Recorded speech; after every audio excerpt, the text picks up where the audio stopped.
Donc nous retrouvons cette scène. Je vous ai dit tout à l'heure que cette scène représente la pesée du cœur du défunt qui se trouve à gauche.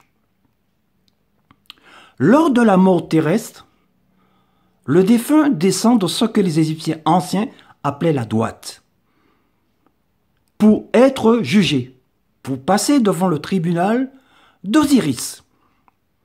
Le défunt est amené à côté de la balance, d'accord, par la manifestation divine Anubis, comme je vous le disais tout à l'heure. Son cœur est sur le plateau de gauche et la plume qui représente la vérité et justice sur le plateau de droite.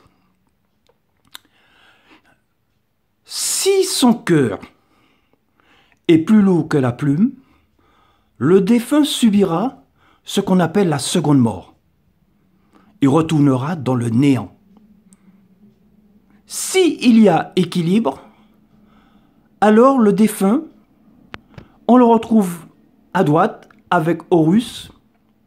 Horus qui l'emmène vers Osiris qui va prononcer la sentence. Lorsque le défunt et qu'Osiris confirme que le défunt a passé avec succès la pesée de la balance, c'est-à-dire que son cœur conscience ne s'est pas révolté contre lui. D'accord? Donc, Osiris prononce le jugement, dit que le défunt est justifié, d'accord? Donc, le jugement est positif. Vous pouvez constater que tout en haut de ce papyrus, il y a des juges. En réalité, il y en a 42. Derrière Osiris se trouvent deux sœurs, ces deux sœurs, Isis et Nephthys, comme je le disais tout à l'heure. Donc, si la pesée est positive, le défunt ira manger avec Osiris le pain divin et il ira boire le vin divin aussi. Donc, partager tout comme les chrétiens le corps de Dieu et le sang de Dieu.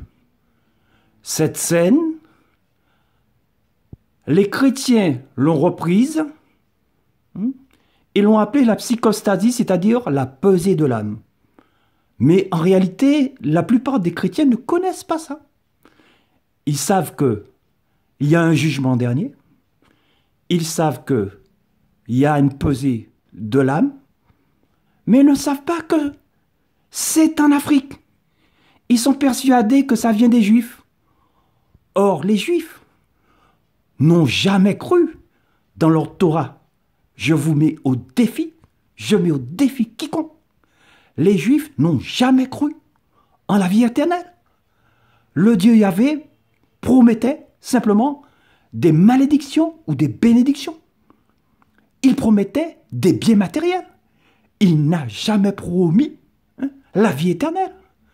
D'où cette contradiction avec le Nouveau Testament et qu'on a voulu faire avaler aux chrétiens que Yahvé était le Père de Jésus. Ce qui est une aberration totale, puisqu'il y a une opposition totale. On y reviendra sur une autre vidéo, sur toutes ces contradictions entre l'Ancien Testament et le Nouveau Testament.